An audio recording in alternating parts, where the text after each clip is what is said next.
안녕하세요. 성경순 말씀 묵상 시간입니다. 오늘은 빌립보서 2장 13절에서 16절까지 묵상하겠습니다. 먼저 화면을 보시고 성경 본문을 한번 눈으로 읽어보세요.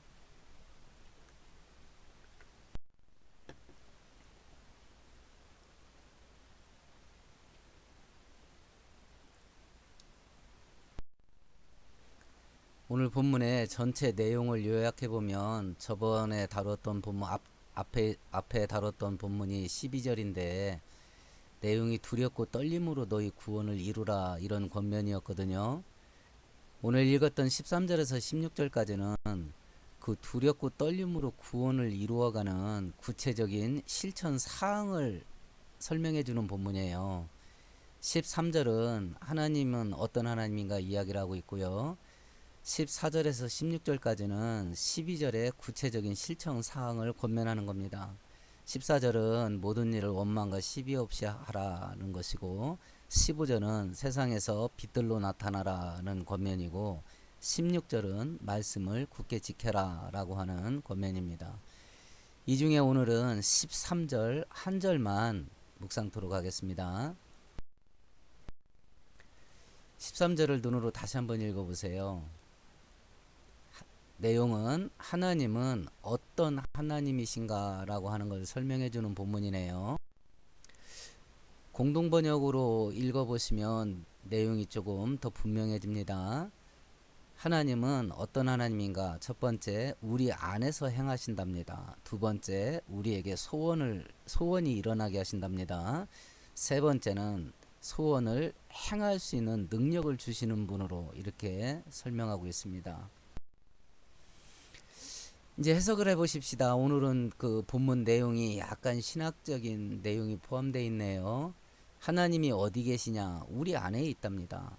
하나님의 내주하심을 설명하고 있는 겁니다. 하나님은 성도들의 영혼 속에 함께 거하셔요. 성도 영혼 속에 거주하시는 하나님은 성령 하나님이시죠. 요한복음 14장 16절에 보면 예수를 믿고 따르는 자들에게 보혜사 성령을 보내주시는데 영원토록 우리와 함께 있게 하시겠다 이렇게 약속하시는데 이것이 사도행전 2장 오순절 마가다락방에서 성취되죠. 지금 하나님은 어디 계시냐? 우리 성도 안에 계신답니다.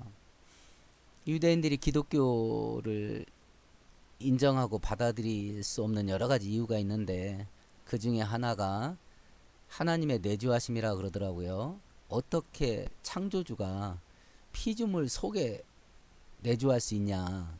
이걸 받아들이지를 못한답니다. 유대인들은.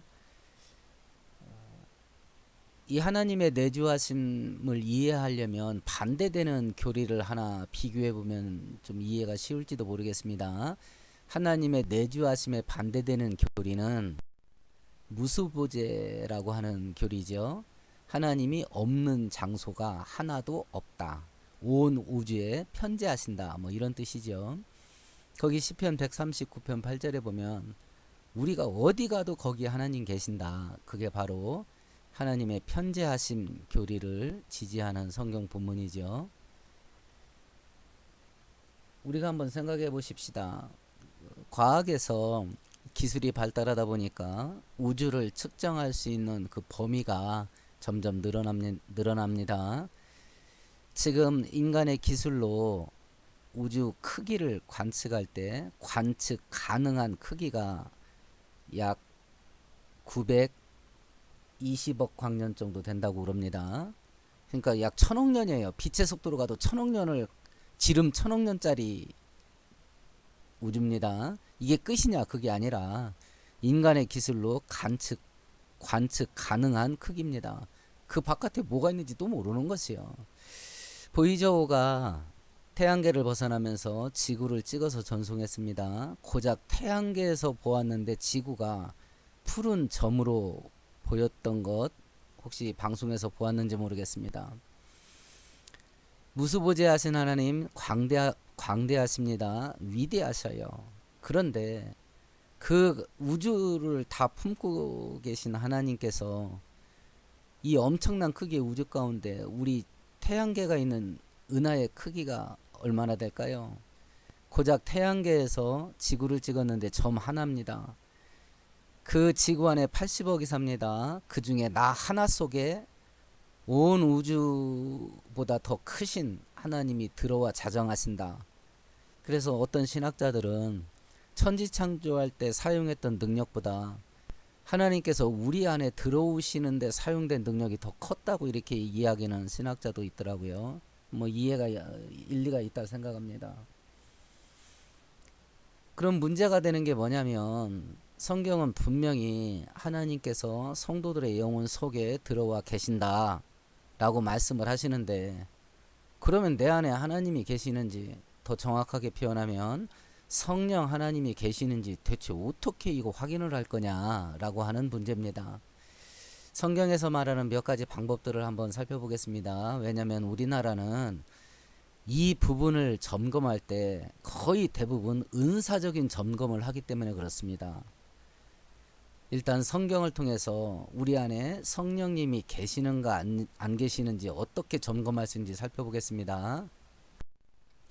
첫 번째는 하나님의 말씀으로 확증합니다. 사도행전 2장 38절 눈으로 한번 읽어보세요.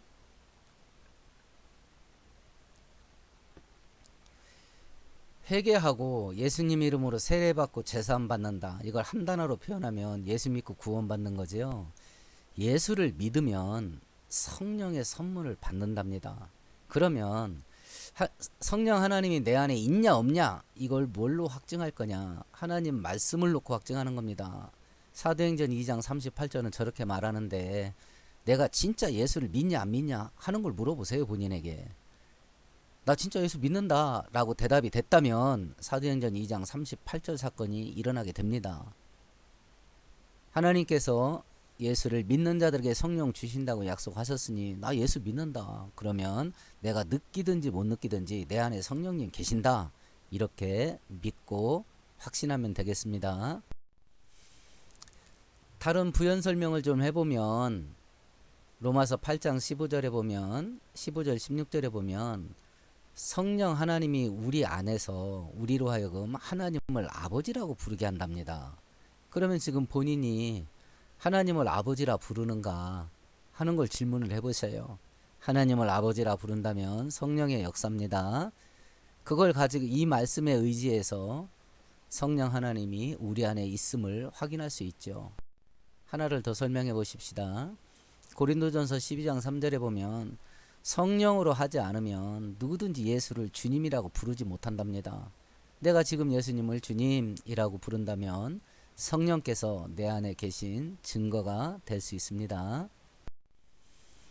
성령께서 내 안에 계심을 확증하는 방법, 첫 번째는 말씀으로 확증하는 겁니다. 두 번째는 우리 안에 성령이 계시면 갈라디아서 5장 16절 17절에 보면 육체의 소욕대로 살지 않는 저항이 일어나게 됩니다.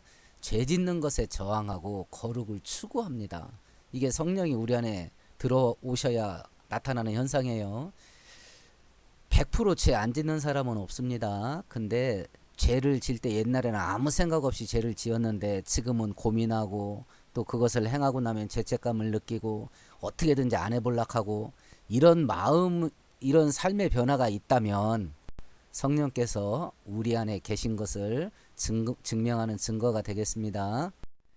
세 번째는 사랑의 대상이 바뀝니다. 옛날에는 나 자신을 사랑했습니다. 세상이나 세상에 있는 것들, 돈, 성공과 출세, 재미와 재미를 즐기는 거, 뭐 이런 것들을 사랑했는데 성령이 우리 안에 들어오시면 사랑의 대상이 바뀌어요. 육신과 물질과 세상을 사랑하는 것이 아니라 하나님을 사랑하게 되는 거죠. 그래서 우리 안에서 사랑의 대상이 바뀌어가는 모습이 있다 하면 그건 성령의 역사인 겁니다. 네 번째는 삶의 목적이 됩니다. 이전에는 육신대로 사는 거지요. 어떻게든지 부자 되고 어떻게든지 출세해서 잘 먹고 잘 살고 편하게 산다. 이게 대부분 사람들의 삶의 목적일 겁니다. 그러나 성령이 안에 들어오시면 삶의 목적이 바뀝니다. 하나님의 영광을 위하여 살고자 하는 삶의 욕구가 일어납니다. 이런 것들이 있으면 우리 안에 성령이 계신 증거입니다. 다섯 번째는 성령의 열매들을 맺게 됩니다. 갈라디아서 5장 22절 23절에 보면 성령의 9가지 열매가 나오는데, 이 목록을 전부 살펴보시면, 화면으로 보시면 성품입니다. 성령이 우리 안에 들어오시면 사람 됨됨이가 바뀝니다. 예수님의 인품, 예수님의 성품으로 변화되어져 가는 겁니다. 은퇴하신 원로 목사님이 저희 같은 노예에 있는데, 식사할 때 같은 자리에 앉아서 식사하는데 이런 이야기를 하더라고요. 자기 교회 그 동네에서 유명한 남봉꾼이 있답니다. 그 명절 때 가족들이 모이게 되면 술 한잔 먹으면 뭐 형이고 동생이고 형수고 아무도 안 보인답니다. 막 폭행하고 폭력 행사하고 막 이런답니다. 근데 어느 날 이 사람이 새벽 기도에 나왔다는 거예요. 그래서 이제 목사님도 긴장했죠. 그 사람이 어떤 사람인지 알기 때문에. 근데 이 사람이 새벽 기도 마치고 나서 교회를 청소하고 가더랍니다. 근데 그게 하루 이틀 하는 게 아니라 계속 가더라는 거예요. 그리고 이제 주일날도 교회 나오고요. 그러고 지나고 있는데 그 경찰서장이, 형사과장이 찾아왔답니다. 아무개 이 교회 다니냐고. 그래서 다닌다고 그랬더니 그 형사과장이 그럴 놈이 아닌데 하고 가더랍니다. 이겁니다. 우리 안에 성령이 들어오시면 사람이 바뀝니다. 이게 진짜 기적입니다. 성품이 바뀌고 사람 됨됨이가 바뀌는 겁니다. 그러니까 우리가 평생 신앙생활을 하면서 단 한 번은 나를 알고 있는 예수 믿지 않는 사람들이 너 교회 다니더니 사람이 좀 바뀐 것 같다, 이 소리는 평생 한 번은 들어봐야 되는 거 아니겠습니까? 아직까지 교회 수십 년 다녀도 이 소리를 주변의 지인들에게 못 들었다면 기도 한번 해봐야 될 듯 싶습니다. 성령의 역사가 있으면 우리의 사람 됨됨이에게 성품이 변화되어지게 됩니다. 성령이 우리 안에 계시면 로마서 12장, 고린도전서 12장에 나타나는 은사들이 나타납니다. 근데 문제는 이런 게 성경이 있다 하니까 반드시 있습니다. 능력을 행하고 권능을 행하고 기적을 행하는 게 있습니다. 근데 우리 한국 성도들의 대부분이 우리 안에 성령이 있다는 걸 어떻게 증명하고 확인할 수 있냐라고 했을 때 바로 이 부분에 너무 치우쳐져 있어요. 이건 성령이 우리 안에 좌정하실 때, 내주하실 때 나타나는 극히 일부분의 현상이거든요. 근데 한국 성도들은 여기에 그냥 몰빵을 해버리는 거예요. 그러면 여기서 우리가 적용해야 될 게 있죠. 나는 신앙의 기초를 어디에다 두고 있는가 하고 질문해 보세요. 하나님 말씀에 두고 있냐, 기적과 신비한 체험과 경험에 두고 있냐라고 하는 겁니다. 마태복음 24장 24절에 보면 거짓 예수, 거짓 선지자들도 성도들 유혹할 때 큰 표적과 기적을 보여주면서 유혹한답니다. 사도행전 20장 32절은 바울 사도가 순교를 앞두고 예루살렘 올라가면서 에베소 교회 장로들에게 마지막 부탁한 겁니다. 이건 유언인 겁니다. 근데 그들에게 뭐라고 말하냐면 내가 너희들을 하나님 말씀에게 부탁한다. 그 말씀이 너희들을 능히 든든히 세울 거다. 이렇게 말합니다. 그러니까 우리가 환란이 시작되는 이 위험한 때에 신앙생활의 핵심을 무엇으로 잡아야 될 거냐, 능력 행하는 거, 기적 행하는 걸로 잡을 거냐, 아니면 하나님 말씀으로 잡을 거냐. 우리 신앙의 기초는 하나님 말씀이 되어야 됩니다. 어떤 기적이 일어났을 때, 기적이 일어나면 전부 성령이 하는 게 아닙니다. 마귀도 할 수 있고 귀신도 할 수 있는 겁니다. 그러면 기적의 현상을 보고 이게 하나님이 하시는 일이냐 마귀가 하는 일이냐 분별해야 될 텐데, 그걸 분별하는 기준이 되는 게 하나님 말씀이 됩니다. 그래서 우리들은 하나님 말씀을 기준으로 신앙생활을 해야 되고, 그래서 우리는 부지런히 성경 읽어야 되고 배워야 됩니다. 이제 하나님이 하시는 일, 우리 안에 좌정하신 내주하시는 하나님께서 우리 안에서 어떤 일을 하는가 보십시다. 두 가지 일을 합니다. 첫 번째는 하나님 뜻에 맞는 일을 하고자 하는 마음을 일으킨답니다. 두 번째는 그 선한 일을 할 수 있는 힘을 주신답니다. 이제 우리 안에서 선한 소원이, 하나님을 위하고자 하는 선한 소원이 일어나는 것은 우리의 노력이나 수고나 의지로 할 수 있는 게 아닙니다. 하나님께서 그런 마음이 일어나게 해 주셔야 우리가 하나님을 위한 선한 마음을 품게 된답니다. 왜 그러냐? 로마서 3장에 보면 화면을 통해서 한번 읽어보세요. 인간이 아담의 후손은 전적으로 타락했기 때문에 자력으로 선을 행할 수 없답니다. 우리가 자력으로 할 수 있는 건 딱 한 가지입니다. 죄 짓는 것만 자력으로 할 수 있습니다.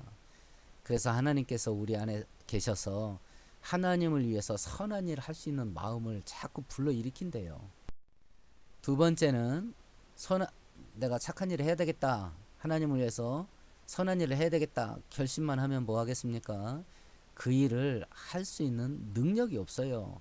우리는 전적으로 타락해서 철저하게 부패했고 철저하게 무능력함에 빠졌습니다. 선한 일을 할 능력이 없어요. 근데 우리 안에 계시는 성령께서 능력을 주셔서 그 힘을 주신답니다. 그러면 우리가 생각해 보십시다. 마음에 품은 선한 일을 행하는 것도 하나님께서 은혜를 주셔야 실행할 수 있답니다. 고린도전서 15장에 보면 바울 사도가 사도 생활하면서 얼마나 많은 고생했는지를 쭉 나열을 합니다. 그리고 나서 뭐라고 말하냐면 내가 이렇게 수많은 죽음의 고비를 넘기면서 사도 생활했는데 그거 내가 한 거 아니다. 하나님께서 그렇게 살 수 있게 은혜 주셔서 그렇게 살았던 거다. 이렇게 고백을 합니다. 이제 우리가 경기 불황에 빠지게 되고 또 이자 오르고 물가 오르고 또 이것이 장기전이 되고 가난하고 힘없는 자는 더 고달퍼지게 될 겁니다. 그렇지만 하나님이 은혜 주시면 기적이 일어납니다. 죽을 수밖에 없는 자리에서도 살 길이 열리는 거고요. 선한 소원을 일으키시고 그 일을 할 수 있는 능력을 주시는 것도 하나님의 은혜로 되어지는 것이라고 한다면 우리는 어떻게 해야 되겠냐? 철저하게 하나님을 의지하는 삶을 살 수밖에 없죠. 두 번째는 하나님의 은혜가 내 안에서 강물처럼 흐르게 해야 되겠고요. 세 번째는 내 안에 계신 성령 하나님의 인도하심에 민감하게 반응하면서 순종해야 될 겁니다. 이렇게 사는 거 좁은 길입니다. 좁은 문으로 들어가는 겁니다. 하나님도 그렇다고 말합니다. 그렇지만 영생의 길입니다. 축복의 길입니다. 그래서 죽어도 가야 됩니다. 이제 오늘 본문의 말씀을 종합을 해보십시다. 하나님은 어디 계시냐? 우리 안에 계십니다. 우리 안에 계신 성령 하나님께서 내 안에 있다는 걸 어떻게 확증할 수 있냐라고 하는 겁니다. 하나님의 말씀을 근거로 확증하는 겁니다. 경험, 체험이 동반될 수도 있는데 대부분은 동반되지 않습니다. 그냥 오직 의인은 믿음으로 사는 겁니다. 설령 신비적인 체험이나 경험이 없다 하더라도 하나님의 말씀에 근거해서 본인 안에 성령이 살아계심을 확증하면 되겠습니다. 성령 하나님이 우리 안에 계시는데 우리 안에서 어떤 일을 하시냐? 하나님을 위해서 선한 일을 하고자 하는 소원이 일어나게 하십니다. 또 그것을 실행할 수 있는 힘과 능력을 주십니다. 그래서 오늘 내가 할 일은 은혜 받는 일에 혼신의 힘을 쏟아야 됩니다. 이렇게 날마다 일상 속에서 말씀을 통해 하나님과 동행하는 삶을 살기를 바랍니다. 수고하셨습니다.